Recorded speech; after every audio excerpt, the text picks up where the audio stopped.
Good morning friends. आज हम लोग देखते हैं एक क्वेश्चन पेपर वन का क्वेश्चन जो कि है जो यूपीएससी में किस तरह से क्वेश्चन जीएस का मेंस का test series Mahadev IAS academy में जो हो रहा है। तो एक स्टूडेंट ने बहुत अच्छे तरह से आंसर लिख के लाया है कि सर मैंने आंसर इस तरह से लिखा, देखिए इसमें क्या सुधार हो सकता है या फिर क्या क्या कमियां हैं इस पे। तो एज ए टीचर हम लोगों का तो यही काम होता है। तो हम लोग उसी आंसर को देखेंगे कि इस स्टूडेंट के आंसर में क्या क्या प्रॉब्लम्स है या फिर कितना इन्होंने अच्छा से लिखा है। तो ओके, तो क्वेश्चन है डज द ओके तो क्वेश्चन है how did the use of violence by the people in the quit India movement justify with the overall Congress policy of non violent struggle. ये देखिए, कांग्रेस का हमेशा से पॉलिसी रहा है, कांग्रेस गांधी जी का पॉलिसी कांग्रेस। और अगर ओवरऑल कांग्रेस का भी हम लोग पॉलिसी देखते हैं तो नॉन वायलेंट रहा है। चाहे वो अगर हम लोग चौरी चौरा भी देखते हैं, चौरी चौरा मतलब नॉन कोऑपरेशन मूवमेंट, जब नॉन कोऑपरेशन मूवमेंट हुआ था, non cooperation okay non cooperation movement और खिलाफत मूवमेंट जो हुआ था हमारा, खिलाफत मूवमेंट जो हुआ था, तो वहां भी हम लोग देखते हैं कि गांधी जी का जो कि सबसे पहला ओवरऑल जो इंडिया को और बहुत ही एक तरह से सक्सेसफुल हम लोग कह सकते हैं, क्योंकि ये इसने पूरे इंडिया को जगाने का काम किया। पूरा मास मूवमेंट जो हो सका, जो पूरा मास मूवमेंट हो सका, पहला मास मूवमेंट गांधी जी जी द्वारा जो हुआ वो नॉन कोऑपरेशन मूवमेंट, खिलाफत मूवमेंट था। और बहुत ही ज्यादा इसको हम लोग सक्सेस कहते हैं, सक्सेस कहते हैं क्योंकि इसी के द्वारा जो कि है, इसी स्टेप पे आगे बढ़ते बढ़ते बढ़ते हम लोग फ्रीडम तक पहुंचे हैं गांधी जी के द्वारा। गांधी जी ने बहुत ज्यादा मास मूवमेंट लाया, बहुत ज्यादा लोगों को, हर तरह के लोगों को, चाहे वो वर्कर्स हो, किसान हो, और जितने भी तरह के एसटी हो, एससी हो, सब तरह के कम्युनिटी को उन्होंने जोड़ा। गांधी जी का ये सबसे ज्यादा योगदान था कि उन्होंने जो मास मूवमेंट किया उसमें सब तरह के लोगों को उन्होंने जोड़ा। ओके, तो यहाँ पे जो नॉन कोऑपरेशन मूवमेंट में भी अगर हम लोग देखते हैं तो एक क्वेश्चन जैसे है कि कांग्रेस का तो हमेशा पॉलिसी रहा है कि नॉन वायलेंट स्ट्रगल, और गांधी जी का भी अहिंसा, अहिंसा परमो धर्म, गांधी जी का भी यही था कथन। लेकिन क्विट इंडिया मूवमेंट, ये जो क्विट इंडिया मूवमेंट के समय जो कि था, ये क्विट इंडिया मूवमेंट के समय जो कि था, तो गांधी जी ने भी अपना स्टैंड बदल दिया। गांधी जी का क्विट इंडिया मूवमेंट के समय क्या था? डू और डाई, डू और डाई। ओके, डू और डाई, ये गांधी जी का था। तो डू और डाई का सीधा, अब डाई करने से पहले नेचुरली कोई भी डाई करने से पहले वो फाइट जरूर करता है, फाइट जरूर करता है। तो इसलिए गांधी जी का ये जो पॉलिसी था डू और डाई, तो डाई करने से पहले फाइट करो, और फाइट वहां पे फिर ये नॉन वायलेंट स्ट्रगल जो कि है नहीं हो पाता है। वहां पे फाइट जब करते हैं तो वो फिर वायलेंट स्ट्रगल होता है।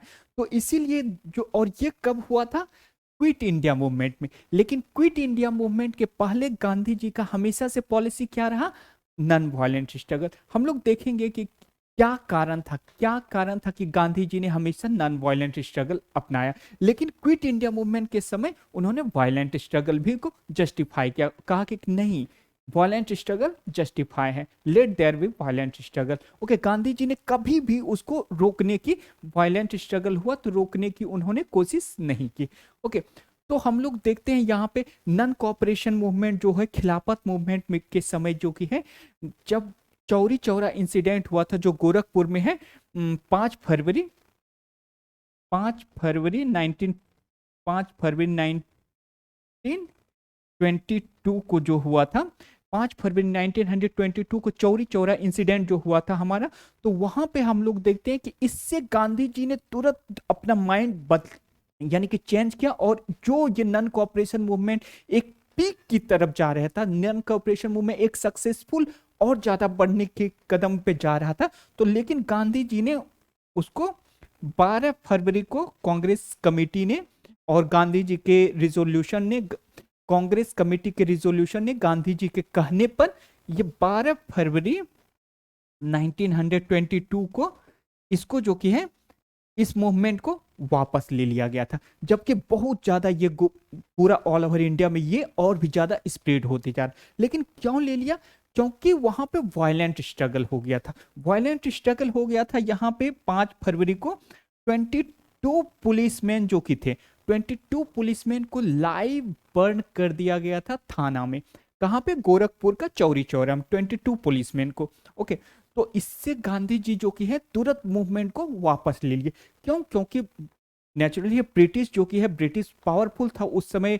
सिचुएशन, सब कुछ सिचुएशन पे डिपेंड करता है। तो यहाँ पे गांधी जी ने वापस ले लिया। क्यों? क्योंकि उस समय का जो कंडीशन था, उस समय का जो सिचुएशन था वो बिल्कुल ही अलग था। लेकिन यही जब क्विट इंडिया मूवमेंट की बात आई तो गांधी जी ने कहा नो, डू और डाई, डू और डाई। और डाई करने से पहले कोई भी जो कि है वो फाइट जरूर करेगा, और फाइट जरूर करेगा तो वो वायलेंट स्ट्रगल हो जाएगा, वहां पे नॉन वायलेंट नहीं रहेगा। यहां तक कि जब वायसरॉय जो कि थे, वायसरॉय ने जब कहा गांधी जी को कि please condemn the violence done by the people, violence जो लोग कर रहे हैं उसको कंडेम कीजिए, तो गांधी जी ने क्लियर कह दिया no, it is not the people who are doing violent, it is you who are making the people to do violence, people are reacting the violence done by you। आप action करते हैं तब जाके people react कर, आप ज्यादा violent कर रहे हैं, पीपल जस्ट उसका रिएक्शन कर रहे हैं। तो गांधी जी ने इस तरह से जस्टिफाई किया violent activity during the quit India movement के। और इसके लिए गांधी जी ने सिर्फ यहीं तक नहीं रुके, गांधी जी ने फास्ट भी किया कि अगर मैं सच हूं तो मैं इसे प्रूव करके दिखाऊंगा। और गांधी जी ने फास्ट किया अनटू डेथ, बहुत दिनों तक उन्होंने फास्ट किया और जेल में ही रखे। और गवर्नर को जो कि है वायसरॉय को उन्होंने प्रूव कर दिया कि देखिए इतना दिन का फास्ट भी मेरा सक्सेसफुल हुआ, और हम इस फास्ट के द्वारा आपको यह कहना चाहते हैं कि जो वायलेंट पीपल कर रहा है वो पीपल वायलेंट नहीं कर रहा है, वो जस्ट एक रिएक्शन दे रहा है आपका एक्शन का। आप ज्यादा वायलेंट एक्टिविटीज कर रहे हैं, पीपल को रिप्रेस करना चाह रहे हैं, तब जाके जो कि पीपल जस्ट उसका रिएक्शन करके बैलेंस करने की कोशिश कर रहा है उसको। तो इसीलिए जो कि है वायलेंट एक्टिविटी गांधी जी ने क्विट इंडिया मूवमेंट के समय भी सपोर्ट किया। और सिर्फ गांधी जी ही नहीं, यहां पे हम लोग देखते हैं कि सिर्फ गांधी जी ही नहीं, ओके, सिर्फ गांधी जी नहीं, पूरा कांग्रेस के तरह तरह के जो कि है तरह तरह के लोग जो कि है उसको सपोर्ट करते हैं। तो जो स्टूडेंट ने इस आंसर को लिखा है उसने बहुत ही अच्छे तरीके से लिखा है, लेकिन कुछ कमियां हैं उसमें, तो हम लोग उसको देखते हैं। क्योंकि एग्जाम जो होता है 200 मार्क्स का होता है, तो हमको लगा कि ये जो पेपर है, पेपर का एनालिसिस जब मैंने किया तो 200 वर्ड से ज्यादा क्रॉस हो जाता है, और वहां लिमिटेड समय होता है। अगर इतना बड़ा आंसर हम लिखेंगे एग्जाम में, इतना बड़ा आंसर अगर हम लिखेंगे एग्जाम में, तो टाइम खत्म हो जाएगा, टाइम खत्म हो जाएगा, एनर्जी भी चाहिए 3 घंटे लिखने के लिए, तो टाइम खत्म हो जाएगा, एनर्जी खत्म हो जाएगा। तीसरी बात जो हो जाती वर्ड लिमिट भी, तो यहाँ पे टाइम को हमको जो कि है ना, टाइम को देखना है, टाइम। दूसरा पॉइंट हमको देखना है कि हमारा एनर्जी भी तो खत्म हो रहा है, ओके, दूसरा एनर्जी भी खत्म हो रहा है। तीसरी बात अगर हम लोग देखते हैं तो हमारा जो कि है वर्ड लिमिट भी क्रॉस हो रहा है, ओके, वर्ड जो होता है अब हमारा वर्ड लिमिट, तो वर्ड लिमिट भी क्रॉस हो रहा है। आप अच्छे से आंसर लिख रहे हैं, बहुत अच्छी तरीके से आपने आंसर लिखा है, लेकिन ये टाइम, एनर्जी, वर्ड लिमिट, इन तीनों चीजों का भी हमको ध्यान रखना है। अगर 200 वर्ड में पूछता है, मान लीजिए क्वेश्चन कह दिया कि 200 वर्ड में लिखिए, तो 200 वर्ड हम लोग को नहीं लिखना है, 200 वर्ड नहीं लिखना है। 200 वर्ड लिखने में हमारा फिर यही हो जाएगा प्रॉब्लम, टाइम चला जाएगा, एनर्जी चला जाएगा, वर्ड लिमिट चला जाएगा। तो 200 वर्ड अगर कहता है तो हमको करना है कि 150 से लेके 170 में जो कि है लिख देना है आंसर। इससे क्या होगा, हमारा टाइम बच जाएगा एग्जाम में, हमारा एनर्जी भी बचा रहेगा, और वर्ड लिमिट भी हमारा क्रॉस नहीं होगा। तो हम लोगों को इन सब बातों पे ध्यान रखना है, ओके ओके।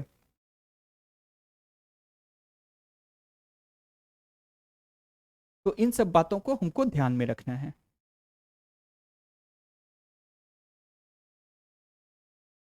ओके, नाउ तो हम लोग देखते हैं कि does the use of violence by the people in the quit India movement justify with the overall Congress policy of non violent struggle. Okay, तो इसके जो कि है हम लोगों ने अभी देखा कि यस यानी कि जस्टिफाई करता है, तो इसको किस तरह से लिखा जाए। ओके, तो पहला पॉइंट देखते हैं, किसी भी चीज को हमको उसको जस्टिफाई करना है कि अगर आप कहते हैं कि नहीं नहीं तो उसके कुछ कारण बताइए, आप उसके पॉइंट में कारण बताइए कि ये कारण थे, जस्ट यानी कि जस्टिफाई नहीं किया। अगर आप कहते हैं कि हाँ कांग्रेस की पॉलिसी से वो जस्टिफाई करता है वायलेंट स्ट्रगल जो हुआ था क्विट इंडिया मूवमेंट, तो उसके कुछ कुछ पॉइंट बताइए। तो हम लोगों ने अभी देखा कि गांधी जी ने डू और डाई का नारा दिया था 1942 में, जबकि 1920 में जो हुआ था, स्टार्ट हुआ था हमारा नन कोऑपरेशन खिलाफत मूवमेंट, और तो उसमें उन्होंने पूरा नॉन वायलेंट एक्टिविटीज को पूरा क्रिटिसाइज कर दिया था, पूरा यहां तक कि मूवमेंट को वापस ले लिया था। लेकिन 1942 क्विट इंडिया मूवमेंट के समय डू और डाई यानी कि वायलेंट एक्टिविटीज को सपोर्ट किया। तो हम लोग उसके पक्ष में जो कि है क्या क्या आर्गुमेंट देते, तो ये देखिए, there were many who refused to use or sanction violent means and confined themselves to the traditional weaponry of the Congress। तो बहुत लोग जो कि है जो ट्रेडिशनल weaponry है कांग्रेस का, ट्रेडिशनल weaponry जो कि है, तो उसको उन्होंने माना, यानी कि जस्ट वो लोग जो कि है वायलेंट यानी कि नॉन वायलेंट यूज में ही वो लोग अपने आप को चलते रहे।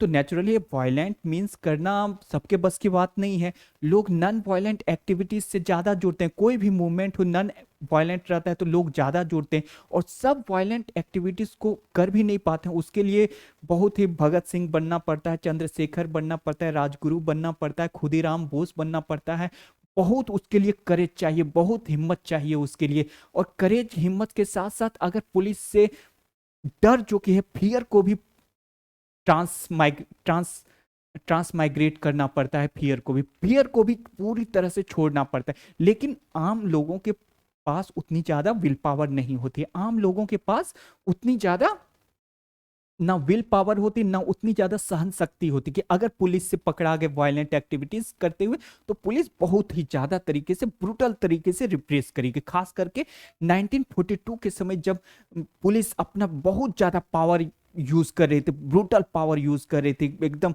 तरह तरह के उन्होंने लॉज बना दिए थे कि इस तरह से पकड़ा गया तो इस तरह से हम लोग यूज करेंगे, बहुत ही ब्रूटल तरीके से हैंडल कर रहे थे लोग। तो लेकिन तो इसीलिए कुछ लोग जो कि फियर के कारण या अपना उनका पॉलिसी है कि चाहे कुछ भी हो जाए हम लोग वायलेंट नहीं होंगे, हम लोग नॉन वायलेंट हो गए, और फियर के कारण तो ट्रेडिशनल वेपनरी कुछ लोगों ने यूज किया। दूसरे ग्रुप के लोग में आते हैं, but many of those including who used violent means including those who used violence in 1942 felt that the peculiar circumstances, यहाँ पे देखिए peculiar circumstances warranted their use। तो उन लोगों ने, तो यही गांधी जी का भी स्टैंड हो है कि जो कि है हम लोग वायलेंट मींस इस बार कर रहे हैं क्योंकि क्यों कर रहे हैं, पिक्यूलियर सर्कमस्टेंसेस वारंटेड। कुछ लोग तो हैं कि नहीं चाहे कुछ भी हो जाए हम अपना पॉलिसी चेंज नहीं करेंगे, या फिर फियर के कारण भी क्योंकि ब्रूटल रिप्रेशन पुलिस से होता। दूसरा जो कि दूसरे कैटेगरी के जो लोग होते हैं, दूसरे ग्रुप के लोग जो होते हैं, वो लोग कहते हैं नहीं अब जो है सिचुएशन चेंज हो गया है, तो peculiar circumstances warranted the use of violent means. तो ये जो कि है हमारा हो गया दूसरे ग्रुप के लोग। और तीसरे ग्रुप के लोग हम लोग देखते हैं कि many maintain that the cutting of telegraph wire या फिर जो कि है blowing of the bridges was all right as long as the human life, as long as the human life was not taken. कुछ लोग कहते हैं कि नहीं होने दो, ब्लोइंग ऑफ ब्रिजेस होता है, टेलीग्राफ वायर कट करता है, कुछ भी होता है, हमको वायलेंट से मतलब क्या है, वायलेंट से मतलब क्या है कि हमको जो कि है ह्यूमन लाइफ को जो कि है इंडेंजर नहीं करना है, जीव को हमको नहीं मारना है। अहिंसा क्या होता है, अहिंसा का मतलब होता है जीव को नुकसान ना पहुंचाना, जीव को नहीं मारना। लेकिन जो मटेरियल चीज है, चाहे टेलीग्राफ वायर हो या फिर ब्रिज हो या फिर सड़क हो या फिर रेल हो, वो सबको उड़ाओ, कोई दिक्कत नहीं है। क्यों, क्योंकि वो एक तरह का मीडियम भी है। पुलिस जो कि है तुरंत जहां पे कुछ लोग प्रदर्शन करें, जहां पे कुछ क्रांतिकारी लोग एक्टिविटीज कर, तो वहां पे इन सब मीडियम के द्वारा पुलिस लोग पहुंच जाएंगे तुरंत। तो उससे क्या करता है, वो लोग उन सब सारे मीडियम को ही खत्म करना कर देते हैं, चाहे ब्रिज हो, रेल हो, रोड हो, तो इन सबको तो क्या, और इसको जस्टिफाई भी किया गया, क्यों? क्योंकि यहाँ पे human life was not taken. तो यही तो है अहिंसा। अहिंसा कहता है कि ह्यूमन लाइफ को हमको इंडेंजर नहीं करना है, ह्यूमन लाइफ को हमको प्रोटेक्ट करना है, ह्यूमन लाइफ को किल नहीं करना है। तो कुछ लोग ये हैं, तो ये थे तीसरे कैटेगरी के लोग।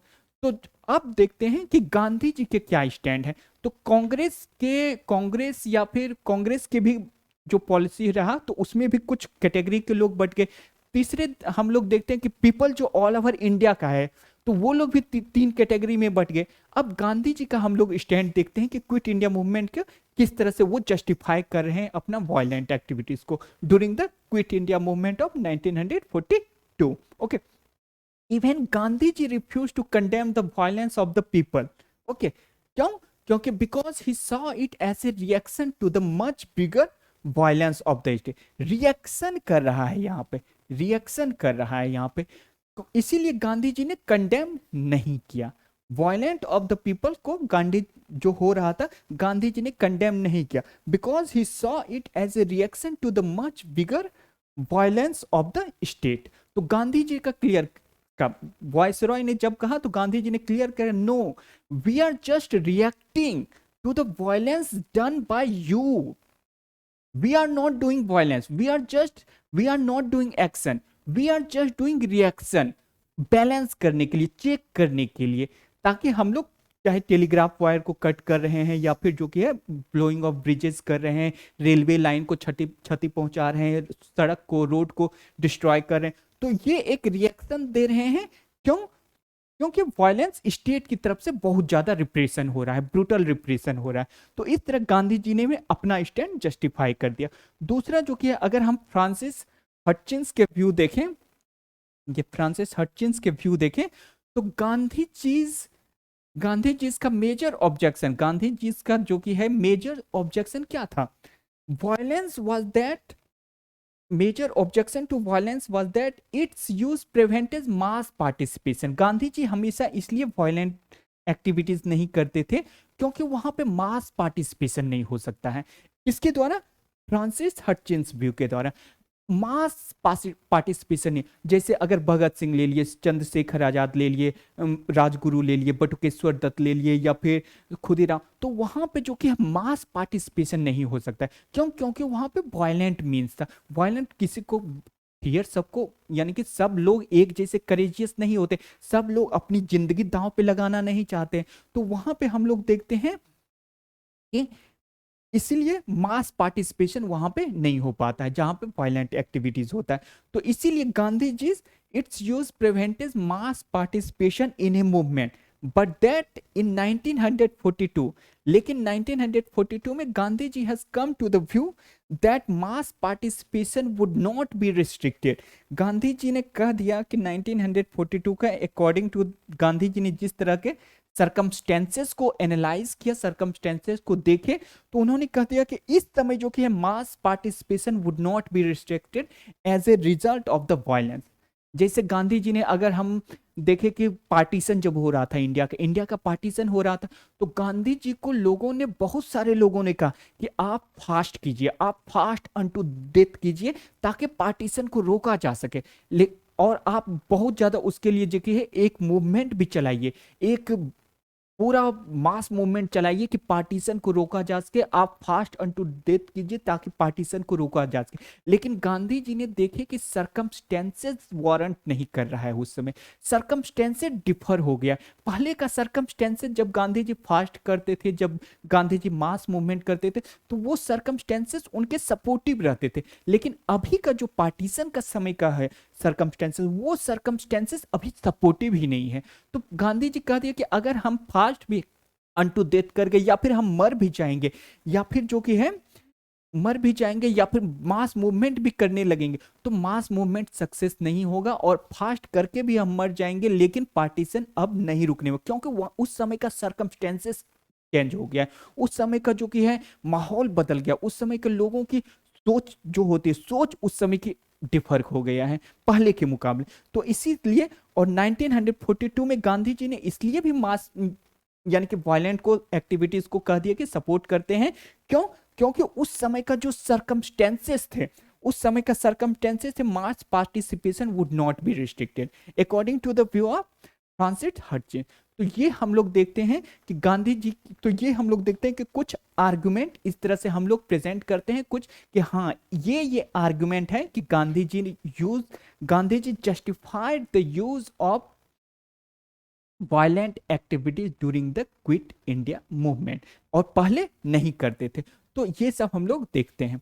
ओके, दूसरी बात अब देखते हैं यहाँ पे, the great significance of this historic movement for that it place the demand of independence in the immediate agenda of the national movement. Okay, after quit India there could be no retreat. Okay, तो हम लोगों को जो कि है, after quit India there could be not no retreat, after quit India there could be no retreat. Okay, अब देखते हैं, तो हम लोगों को जब हम लोगों ने लिखा तो हम लोग यहीं पे हम लोग मेनली डिस्कस करना चाहते हैं कि यहां तक लाके हमको छोड़ देना चाहिए था। क्यों? क्योंकि उसके आगे अगर हम लोग ये सारे चीज लिखते हैं, लिखने में कोई दिक्कत नहीं है कि आप अच्छे से कंक्लूजन दे रहे हैं, आप अच्छे से और तरीके से समझा रहे हैं, लेकिन प्रॉब्लम आ जाती है कि टाइम हमारा चला जाता है। टाइम जो क्वेश्चन रहता है, फिर दूसरे क्वेश्चन में फिर उतना टाइम नहीं दे सकेंगे। दूसरी बात, टाइम एनर्जी भी चला जाता है। 3 घंटे लिखना, एक एनर्जी होना चाहिए, एनर्जी लेवल मेंटेन होना चाहिए। तीसरा देखते हैं कि वर्ड लिमिट जो कि है, अगर यहां से ज्यादा हम लोग जाते हैं तो वर्ड लिमिट भी क्रॉस हो रही है। तो हम लोगों को अच्छे से सोचना है कि ज्यादा बड़ा आंसर नहीं लिखना है। ओके, 150 से 170 वर्ड में लिख के अपना समय भी बचाओ, एनर्जी भी बचाओ, वर्ड लिमिट भी बचाओ। ओके, लिखने के ठीक है, हम लोग लिख देते हैं कि independence was no longer a matter of bargain, यानी कि क्विट इंडिया मूवमेंट एक तरह से बहुत ही ज्यादा सक्सेसफुल हुआ। उसके बाद हम लोग इंडिपेंडेंस से कम के चीज को हम लोग मानने को तैयार ही नहीं हुए, और हम लोग बार्गेनिंग नहीं, हम लोग कह दिया क्विट इंडिया, अब छोड़ो, अब कोई बार्गेनिंग नहीं कि हमको दे दो, हमको इंडिपेंडेंस दो, नो, अब क्विट इंडिया, अब तुम जाओ, अब तुम्हारी जरूरत नहीं है हमें, quit India. Okay, the Congress leaders were released to participate in the Simla conference. Okay, Simla conference जो हुआ जून 1945। तो जो भी मास मूवमेंट के तहत, जो भी क्विट इंडिया मूवमेंट के तहत, वायलेंट एक्टिविटीज के तहत जो भी गिरफ्तार हुए थे, उन सबको और कांग्रेस को भी जून 1945 में रिलीज कर दिया गया। दूसरा, गांधी जी रिलीज हो गए थे मई 1944 में ऑन द मेडिकल ग्राउंड में। Okay, that mark the end of the phase of the confrontation that had existed since अगस्त 1942। अगस्त को हम लोग जानते हैं 9 अगस्त से स्टार्ट हो गया था, 8 अगस्त को डिक्लेरेशन हुआ था कि हम लोग लॉन्च करेंगे 9 अगस्त से। 9 अगस्त को सब लीडर उधर सब गिरफ्तार कर लिए गए। अब viceroy's energy were directed towards formulating an offer known as the Wavell offer. Okay, और Simla conference which effecting an agreement with the Congress before the war with the Japan India. Japan के तहत उस समय वॉर चल रहा था, तो ये लोग जो कि है जापान फासिस्ट के साइड में थे, और ये लोग जो कि थे ब्रिटिश फासिस्ट के अगेंस्ट में थे। तो वॉर विद जापान भी था। जापान बहुत ज़्यादा पावरफुल साउथ ईस्ट एशिया में हो गया था, बर्मा तक आ गए थे, रंगून तक आ गए थे, यानी कि जस्ट हमारा नॉर्थ ईस्ट में इंटर कर गए थे, मणिपुर तक आ गए थे, मिजोरम तक आ गए थे। तो हम लोग देखते हैं कि यहाँ पे जो कि है वॉर विद, तो इसके लिए जो कि है, तो उसके लिए ताकि हम लोग इंडिया का सपोर्ट ले सकें, वॉर विद द जापान। तो इसलिए जो कि है वायसरॉय ने अच्छे से प्लान किया कि सारे लीडर्स को, जितने भी लीडर्स के तहत और जितने भी पीपल थे जो गिरफ्तार हो गए थे, उनको रिलीज किया जाए, और हम लोग अच्छे से अब कांग्रेस को जो कि, और एनर्जी भी ब्रिटिश की जो कि बहुत सारे सोल्जर्स मारे गए, बहुत सारी इकोनॉमी लॉस हो गया ब्रिटिश का, ब्रिटिश बिकम वीकेंड, उसके पास अब कोई ऑप्शन ही नहीं है। तो जब ऑप्शन ही नहीं, तो अच्छे से हम लोग जो कि है इंडियन के साथ जो कि है अच्छे से बैठ के उनसे जो कि है वार्तालाप करके अच्छे से संधि कर लें। ओके, जब ऑप्शन ही नहीं और जब पावरफुल ब्रिटिश था, तो तब जाके हमने, ब्रिटिश ने कभी संधि नहीं किया, हमेशा रिप्रेशन किया, लेकिन 45 के बाद ब्रिटिश वीकेंड हो गया ब्रिटिश। तो इस तरह से उन्होंने क्या कहा, चलो अब संधि कर लिया जाए इंडियंस को, इंडियंस के साथ संधि करेंगे तो बहुत फ्यूचर में बहुत तरीके के जो कि है आदान प्रदान होते रहेगी। ओके, तो और अभी संधि अगर कर लिया जाए तो जापान से जो हम लोग वॉर लड़ रहे हैं, तो इंडियन का भी सपोर्ट होगा, तो हम लोग जापान को अच्छे से आसानी से होगी हराने में। तो इस तरह से वायसरॉय जो कि है अपना एनर्जी लोगों को रिप्रेश करने के बजाय अपना एनर्जी वैभल प्लान या शिमला कॉन्फ्रेंस के तहत, जिसके तहत ब्रिटिश और इंडियन के बीच एक एग्रीमेंट, म्यूचुअल एग्रीमेंट हो सके, जिसमें इंडियन को बहुत ज्यादा तरीके से बेनिफिट दिया जा सके, आजादी की ओर जो कि है इंडिपेंडेंस की ओर लिया जा सके।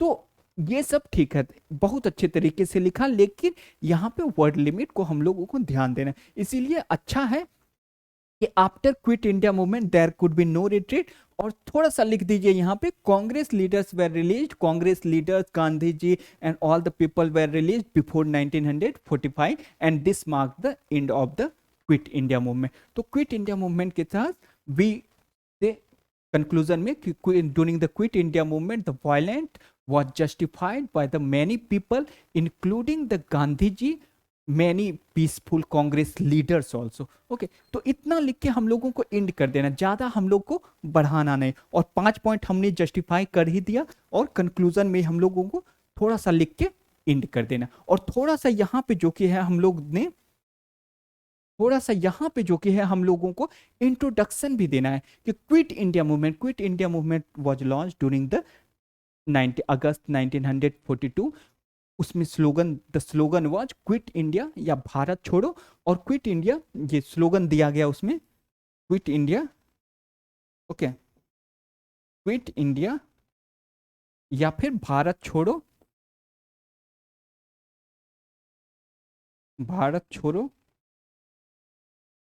भारत छोड़ो आंदोलन। और इसको ही कहते हैं हम लोग अगस्त क्रांति। क्यों? क्योंकि अगस्त में हुआ था, और अगस्त में हुआ था, ऐसे बहुत सारे जो हुए थे अगस्त में हुए थे, जैसे अगर हम लोग ले नन कॉपरेशन मूवमेंट, वो भी अगस्त में ही लॉन्च किया गया था। लेकिन अगस्त क्रांति इसलिए कहते हैं कि इसमें क्रांति बहुत ज्यादा हुई थी 1942 में। ओके, तो अगस्त क्रांति भी इसी को कहते हैं, अगस्त क्रांति। तो यहाँ पे हम लोगों को थोड़ा सा इंट्रोडक्शन देना है कि Quit India Movement was launch during the 1942। इस the quit India, the slogan in this movement was given Quit India, Bharat छोड़ो, in this movement is also known by the name of August Kranti. Now अब थोड़ा सा हम लोग को आना है कि जो कि है ये इस, and we find that there were many violent activities done during the quit india movement, and many of the peaceful leaders also justified and also done violent during this struggle।